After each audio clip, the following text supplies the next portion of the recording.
60 years. No. But it's sort of like meditating to be, but then being meditation. Yeah. So in a way, the feeling you can have as a interpretation here is like being meditated. Yeah. You feel meditated almost. There's such a stillness. There's no way you could have conjured it up, or a stillness, but vibratory, very, very chunky presence, so to speak, yeah? And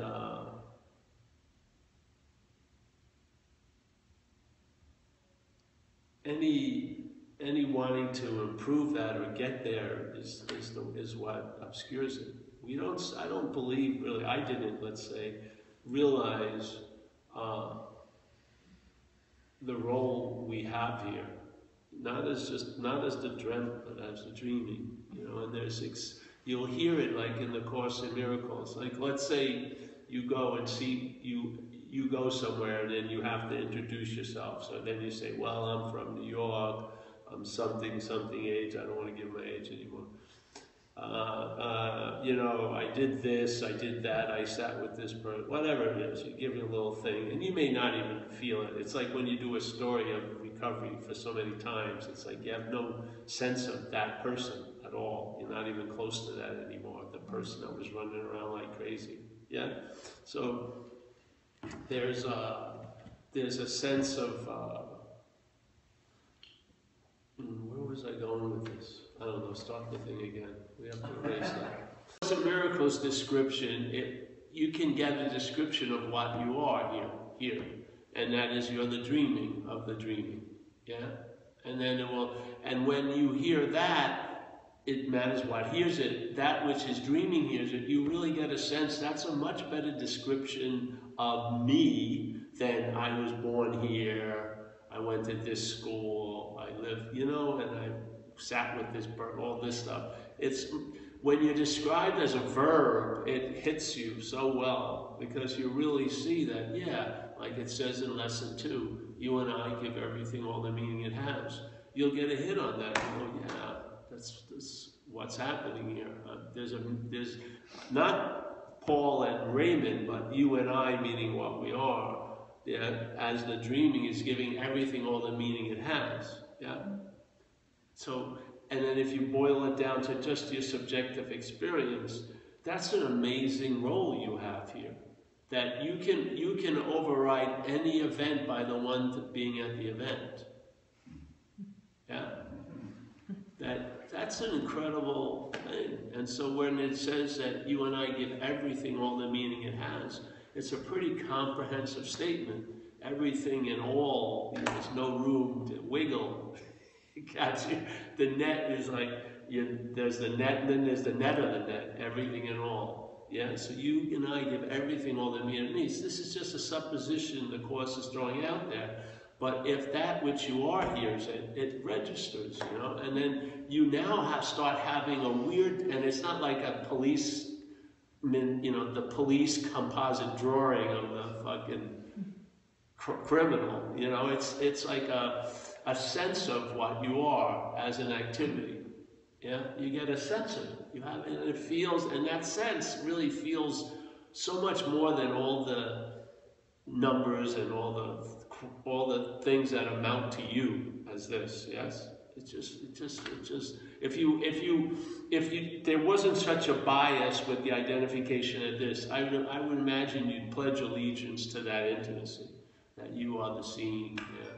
That you and I give everything all the meaning it has, that we are what we're looking for, that what's looking right now is what all the yous here are looking for ultimately. So it's sort of like a guy I was with yesterday in AA. He goes out a lot of AA because he gets mad at AA, you know, the community. So then he drinks. So he drinks to get out of AA, but the drinking leads him to having to be in AA.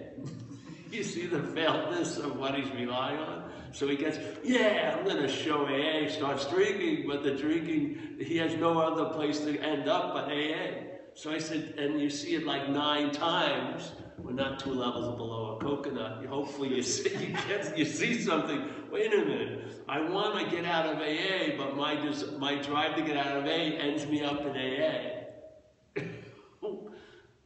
That tells you a huge amount of information.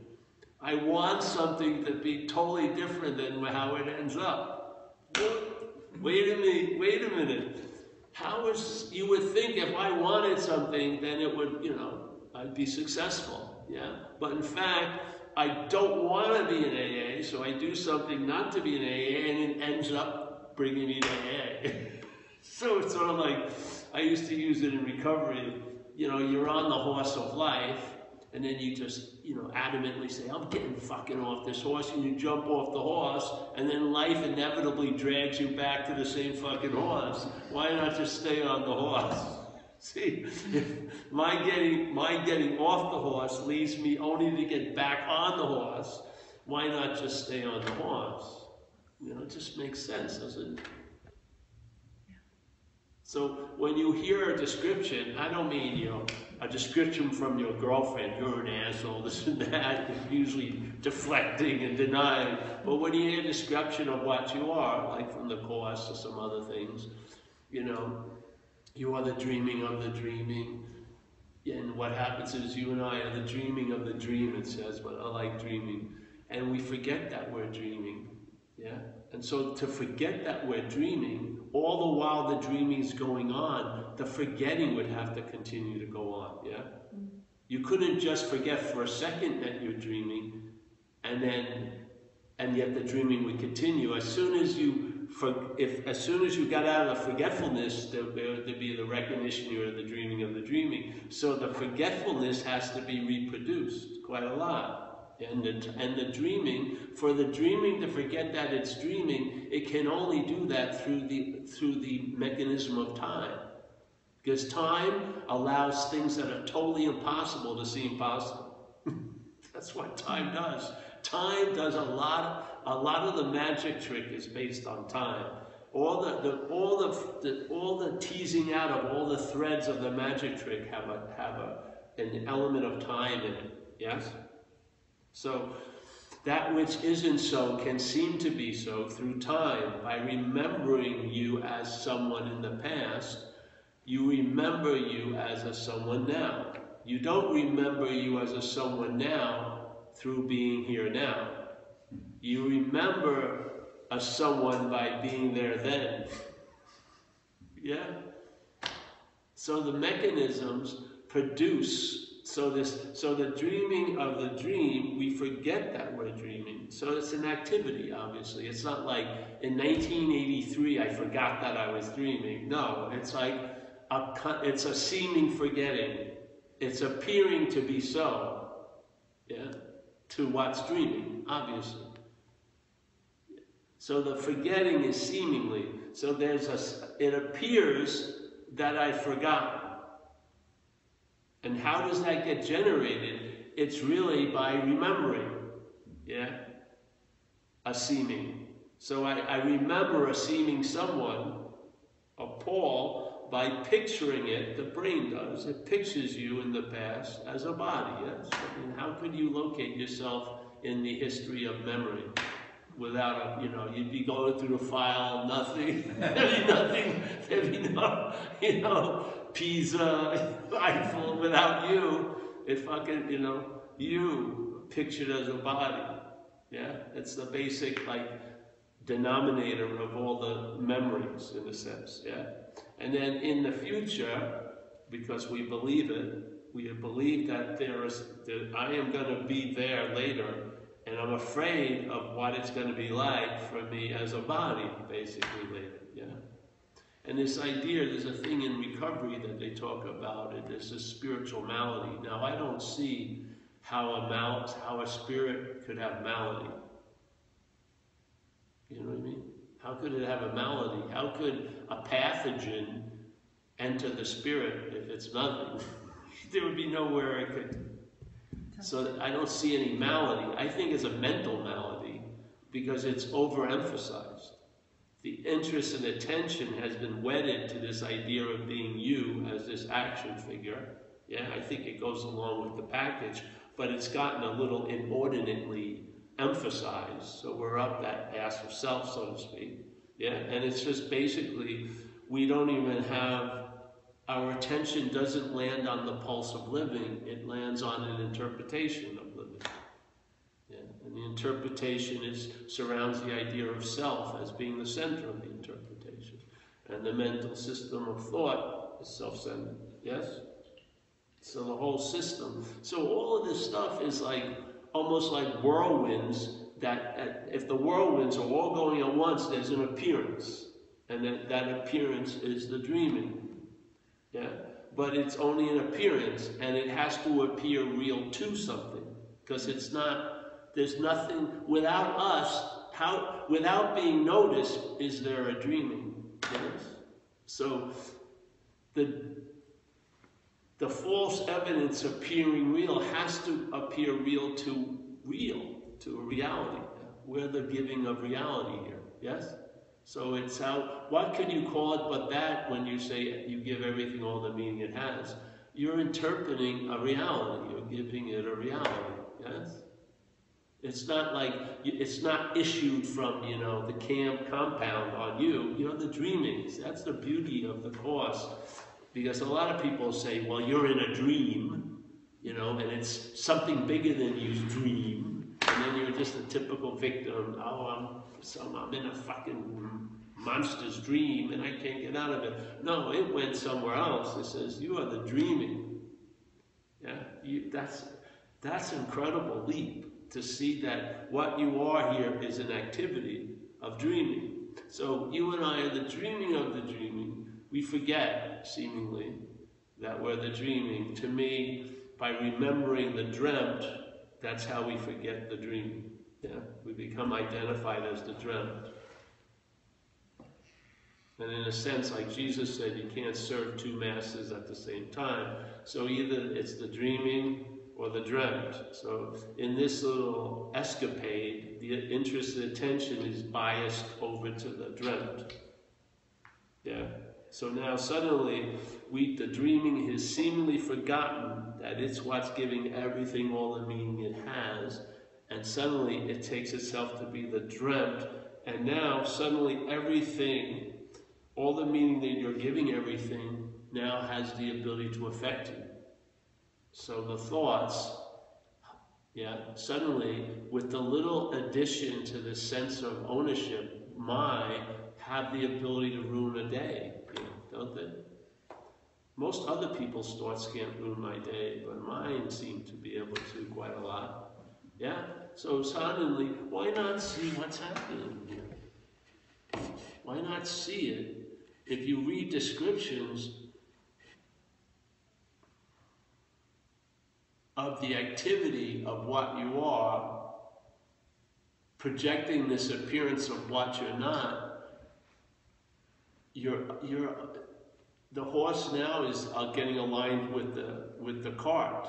You're not falling for the old trick of looking for what you are from what you're not. It's the tables have been turned. You're now seeing what you're not, looking for what you are from what you are. Yeah. That's why you laugh a lot at times, or other things happen, because it's hilarious, really. It doesn't mean suddenly when that happens, because it's always available, then everything's going to change. Why would it? It's the dreaming goes on as it's going on, probably. But now, instead of seeing this as a cause, as the doer, as the mover and the shaker, you see it more as an expression. Things are moving around and they come through, hopefully. And maybe, just maybe, if you stop spinning at a certain rate, different things would come through you than when you're spinning at a crazy rate, where then hate and threat and resentment. Suddenly, maybe if the little typhoon slowed up, maybe you would spit out compassion or empathy or chilled outness, or let bygones be good bygones, or do no harm. And these things that a lot of us with this big spinning try to achieve, you would see you've been open for them to express through. Yes? That's all. In other words, the system of the action figure will never be changed by the action figure itself. It can be tinkered with, but there's not going to be any directed change because self can't get out of self, yeah? You've got to come to that understanding. If not, you're going to keep trying to do shit concerning the being. So the doing and the having, the idea of doing and having as an impossible course to arrive at where you already are, it's a good dawning of that, you know? It's just like in recovery when you realize you're not managerial quality and you just see that you're screwed completely. That's an incredible horse getting put in front of the cart. So hopefully from that point on, you stop swimming against the fucking current so much. You just sort of like, all right, you know. The dilemma is powerlessness. You can tell me till you're blue in the face that I should do this, I should that. I can't do it, obviously, because I'm not doing it. So how is this going to change? I've noticed that my trying to change it, it goes in even a more mutated format, you know? It just really gets mutated. So how? So you realize you don't have to try to get out if you're not in, yeah? And maybe a possibility that you are inherently exactly as you have always been and always will be. And first of all, there's no will be and was, but as you always are. That all the machinations, all the mental maelstroms haven't really changed the atmosphere or the context of this whatsoever. So what's going to happen? I don't know. Find out, you know. But to me, it's like the last correction because you've realized this could be really cool if it was held like a brush by, you know, Michelangelo or Da Vinci, but it ain't Da Vinci in a sense. It's, you know what I mean? But I'm a very, very incredible vehicle of expression, but I'm not the choo-choo, so to speak, you know, I'm not the engine. So you've realized that, you know, the observation obscures what's observed. You see your role here, that as soon as I look at something, I've made it something. And that self can't get out of self, and that you can't use the Buddha to seek the Buddha. Or you can, but nothing will happen, even if you do it for eons, yeah? Or and what would that, if you were Raymond, really Raymond, it wouldn't be appropriate to have that laid on you. It would be, Raymond, you need to get some qualities, a lot of them. And Buddha represents those qualities, equanimity, compassion, serenity, all those. And there's a form, there's a vehicle for you as Raymond to acquire, or at least hopefully get in the vicinity of some of these desirable qualities like peace and compassion through Buddhism, yes? And then there was maybe you would have a bent of, you know, Vajrayana or Mahayana or Hinayana, but you would take a vehicle. It makes total sense. But this is a different message because it's saying, it's trying to attempt to throw right through Raymond to the Buddha that we are, and it's trying to talk to Buddha that, hey, Buddha, you can't use yourself to find yourself. Yeah? Now,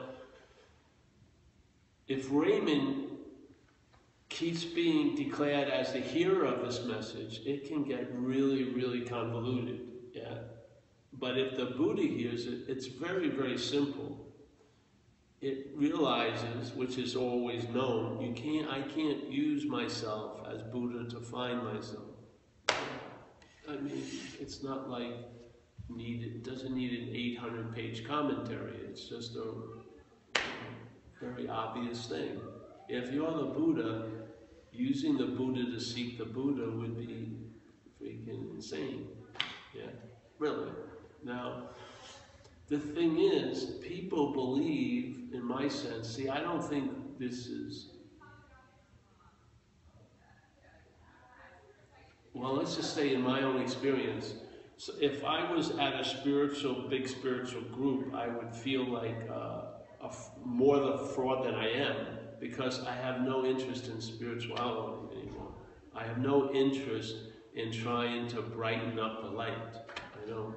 I have no interest in polishing the mirror and get a better HD quality view. I have none. So it's sort of like, oh, well, you get this message and then you move to the, no, I haven't moved to it. It just sort of released me from that bondage of seeking. Yeah, and just so finally, because I have been wanting to get out of this since I was like 6 years old.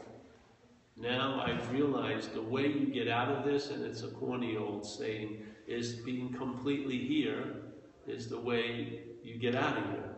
Yeah. By being totally okay with that which you were pretty unokay with. Let's say Paul and Raymond or Mike or Amelia or circumstances or this or that, whatever it is, it's all that. To suddenly find yourself quite okay with things that used to cause you to would cause a lot of agitation of seeking to improve or get better. It's an amazing transformation, and nothing really was done to bring it about. Yeah. I would say the opposite. Very little, as little as possible, for it to really gain hold. Yeah. So it's truly the ordinariness, and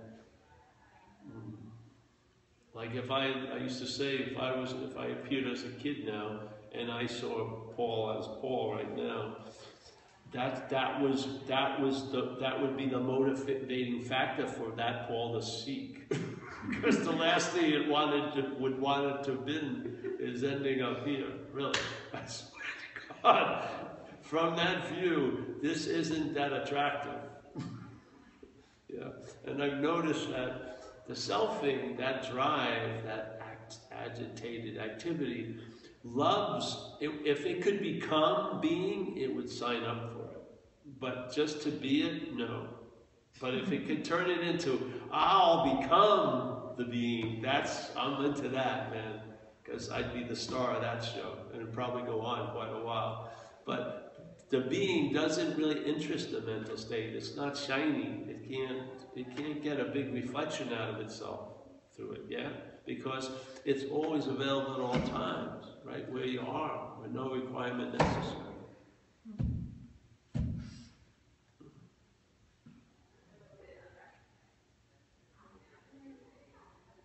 So, just to say this one thing with selfing. If you can see that the thoughts are used to imply the thinker, that there isn't a thinker that's having the thoughts. Yeah? The thoughts, the activity of thoughts, are being claimed to imply a thinker. Yeah? So there's the thoughts, you can't deny them. There's information popping here. I would say conceptualized and framed in a very certain rigid manner, yes? Concepts. Those are appearing, and we know how to break them open and extract meaning, though we're really injecting meaning, but then we feel like we extract the meaning on it. It's almost like a piñata that someone else hit, so suddenly we get thoughts, oh, you're a loser or something. I didn't want to, but whatever. Yes? Yeah. So here's thoughts. And the thoughts are claimed by a mental activity. Yeah. Now the mental activity couldn't see that which it's claiming unless there was consciousness. Yeah. So the consciousness is the field, and then there's a mental activity in the field that's seeing things appearing in the field, thoughts, feelings, and then cruder things like actions and stuff. And it's claiming them. Yeah. To do what? To imply there's a thinker, yeah? By claiming the verbing, it codifies a noun, yeah? And then it verifies the noun because it says the noun was there, The noun's gonna be there, therefore the noun is here. But, yeah? But the noun doesn't, and when the noun is codified, it takes the position of being the one that was thinking and doing and feeling, you see? But the feeling, doing, and thinking is what enabled the idea of the thinker, the doer, and the actor. Yes? You might as well see it. If you're not, you're going to be in the switcheroo. You're going to be living wondering why the fucking cart won't move where you want, and whipping the cart. Oh, the horse is over there. So, you know what I mean? So, just see, the selfing is this. The selfing is what's happening, thoughts, feelings, perceptions, all this, but a slight little move, which is represented in the English language as my, so to speak. A slight move where my is inserted sort of like on a tail, yeah? And then suddenly it's the head of the donkey. So it's, the my's put here, so there's my thought, and then my thought, my thought, my thought, my thought, and each little tail points to the imaginary one, and then there's just an assumption that gets reinforced. And then you're pictured as a body to catch all that claiming, you know? Like it's, the claiming is used to build an edifice, so to speak, an imaginary one, and that's the body identification. So now, all right, so when you recognize selfing, and hopefully you see what the mental state does with that, it says, I'm the one that was selfing all day, or the selfing's been driving me crazy, you see? It takes itself to be a noun in either end. So the selfing's driving me crazy, yeah? There's the noun, that's not true. There's the selfing that made up the noun, not the noun that's being driven by self. Yes? And the other side is, I'm doing the selfing. So, I've just woken up, I realized I'm selfing. No, you're not selfing. That's realizing, that's a realization that the noun has. Yeah? It's like a mental realization. And it just becomes one of many thousands of realizations that aren't really going to change fucking anything, really. Not by much, anyway. They just don't have the ability. Because they're limited by the ethereal condition they're in, which is a mental state. Yeah? So, if you can see that, so it says, that which comes after, which is the idea of the doer, comes after the doing, is implied to be before the doing. If you can see that move, or just understand it, you'll see it. It'll be like looking at a circus, the gymnast, and you'll see it different than how you thought it was. No, it's sort of like, yeah, let's say you'll be at a magic show. You'll see the guy, and you've always thought the guy pulls the rabbit out of the hat, but then you'll see the rabbit was never in the hat. It was, yeah, it was all a whole assumption. The rabbit was out of the hat the whole time, but then the head says, oh, it was in the hat, and I pulled it out of the hat. But it didn't. The magic, it never happened, yeah? So you see it, maybe once, that's all you need. Maybe thousands of times to beat it into some fucking thing. But once you see it, you won't be looking from it. And after a while, if you get enough free samples, there'll be that moment, that beautiful crystal moment of the emphasis won't go on to the scene, but will stay in the scene. Yeah? So the emphasis, because the emphasis here is always goes back to you. When it doesn't, it reveals so fucking much. When it doesn't go back to that little bang back to you, because that's its default mechanism, bang back to you. If that's paused and you actually see what you're not from what you are, I mean, really see it. That has an ability to produce a lot of ripples in your little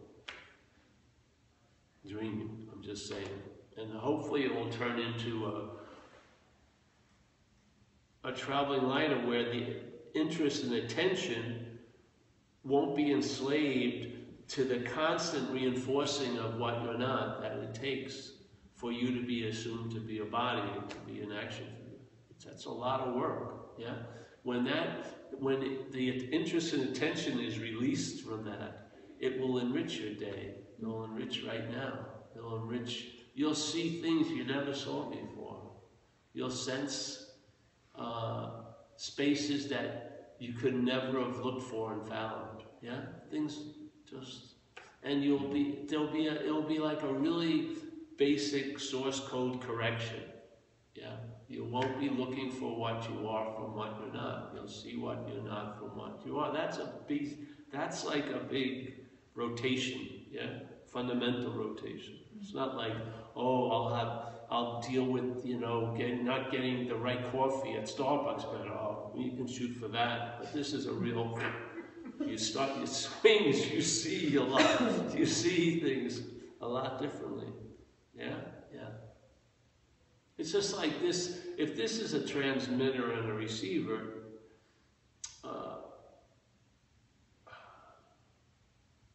and it's been receiving one very jealous station, which is the selfing, the I, me, my station, which brooks no other. It's like the Old Testament God. It's a jealous God. It will not brook any other gods. That's fucking sounds like the head, So, really it does, doesn't it sound like, so here, suddenly, the satellite dish opens up, picks up different info, and you come to different conclusions, and and it makes, you can have a big, big, big field in a very little space. Life can look like it's quite ordinary or boring, but there's a lot of free ranging in it, yeah? The mind is like running in a field without fucking conceptual shoes, it's just running. Yeah, so. I really like this message because it's really became the last answer in my experience, which I had never run into a last answer before. So I didn't know what a last answer would be like. Most answers just produce the need to get more answers, or added answers. This basically stopped the urge or the supposed need for any more answers. That's a damn good answer. To negate any need for any other answer. That's awesome.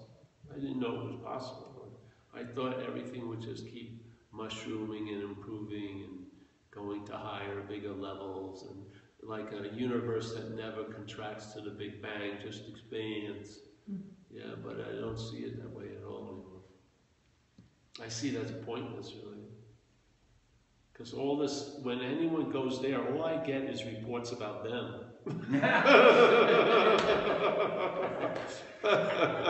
When the pictures show their heads, So, let's go eat, eh? Yeah, I'm hungry today. So, any questions?